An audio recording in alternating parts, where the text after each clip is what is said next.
एक बार की बात है, विलोब्रुक के शांत शहर में एथन नाम का एक युवा लड़का ऊंचे पेड़ों से घिरी एक संकरी सड़क से होकर स्कूल से घर जा रहा था।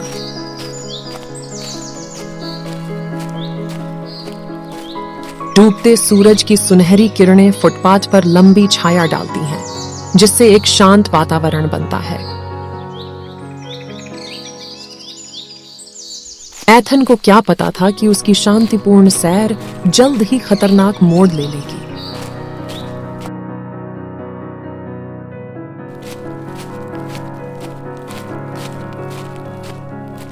जैसे ही वह चला, खलनायकों का एक खतरनाक समूह छाया से निकला और उसका रास्ता रोक दिया। गहरे रंग की पोशाक पहने हुए उनके भाव गंभीर थे, जिससे एथन की रीढ़ में सिहरन दौड़ गई।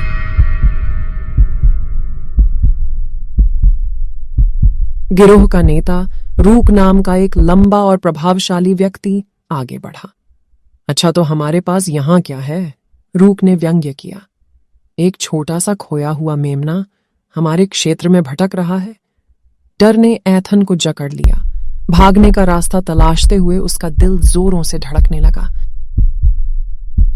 इससे पहले कि वह प्रतिक्रिया दे पाता, गिरोह ने उसे घेर लिया। उनकी भयावह हंसी हवा में गूंज रही थी।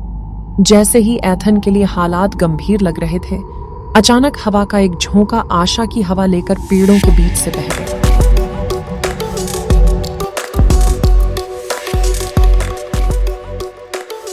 चिकना काला सूट पहने एक व्यक्ति छाया से बाहर आया, जो अनुग्रह और उद्देश्य के साथ आगे बढ़ रहा था। यह शहर का प्रसिद्ध नायक था, जिसे शैडो ब्लेड के नाम से जाना जाता था।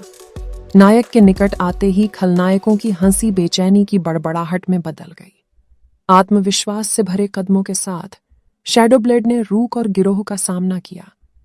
लड़के को रिहा करो और इस जगह को छोड़ दो, या परिणाम भुगतने को तैयार रहो, उसने चेतावनी दी। उसकी आवाज में दृढ़ता थी।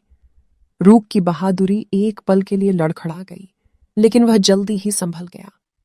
हम आपसे नहीं डरते शैडो ब्लेड, हमारी संख्या आपसे अधिक है। जवाब में शैडो ब्लेड की आंखें दृढ़ संकल्प से चमक उठी। बिजली की गति से वह हरकत में आ गया। उसकी हरकतें तरल और सटीक थी। एक भयंकर युद्ध शुरू हो गया। घूंसे और लातों का आदान प्रदान हुआ। खलनायक हताशा के साथ लड़े, लेकिन नायक के कौशल और अटूट संकल्प के सामने उनका कोई मुकाबला नहीं था। एक एक करके गिरोह के सदस्य शैडो ब्लेड की ताकत के सामने गिर गए। रूक ने स्वयं एक जबरदस्त लड़ाई लड़ी, लेकिन उसकी ताकत नायक की बेजोड़ विशेषज्ञता का मुकाबला नहीं कर सकी। अंत में एक शक्तिशाली प्रहार के साथ शैडो ब्लेड ने रूक को वश में कर लिया और उसे निहत्था कर दिया। एथन अभी भी हिला हुआ और आश्चर्यचकित था। उसने देखा कि नायक पराजित खलनायकों के बीच विजयी हुआ। एक आश्वस्त मुस्कान के साथ शैडो ब्लेड एथन के पास पहुंचा। अब आप सुरक्षित हैं, उसने धीरे से कहा। धन्यवाद, एथन फुसफुसाया। उसकी आवाज में कृतज्ञता भर गई।